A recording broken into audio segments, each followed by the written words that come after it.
We the people are the rightful masters of both Congress and the courts, not to overthrow the Constitution but to overthrow the men who pervert the Constitution. America will never be destroyed from the outside. If we falter and lose our freedoms, it will be because we destroyed ourselves.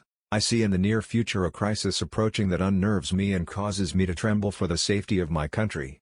Corporations have been enthroned and an era of corruption in high places will follow, and the money power of the country will end. Either to prolong its reign by working upon the prejudices of the people until all wealth is aggregated in a few hands and the republic is destroyed. Nearly all men can stand adversity, but if you want to test a man's character, give him power. You must remember that some things legally right are not morally right. Better to remain silent and be thought a fool than to speak out and remove all doubt. Sir, my concern is not whether God is on our side, my greatest concern is to be on God's side, for God is always right. You cannot build character and courage by taking away people's initiative and independence.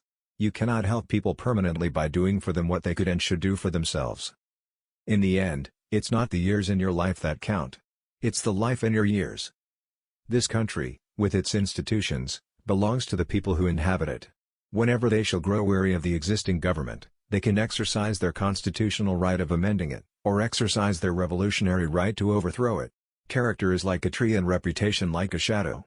The shadow is what we think of it, the tree is the real thing.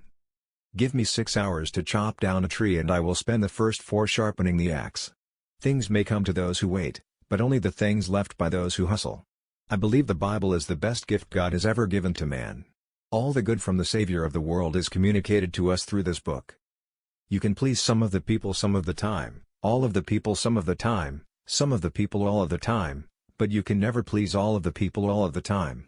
If you trust, you will be disappointed occasionally, but if you mistrust, you will be miserable all the time. Elections belong to the people. It's their decision. If they decide to turn their back on the fire and burn their behinds, then they will just have to sit on their blisters. The best thing about the future is that it comes one day at a time. I would rather be a little nobody, than to be a evil somebody.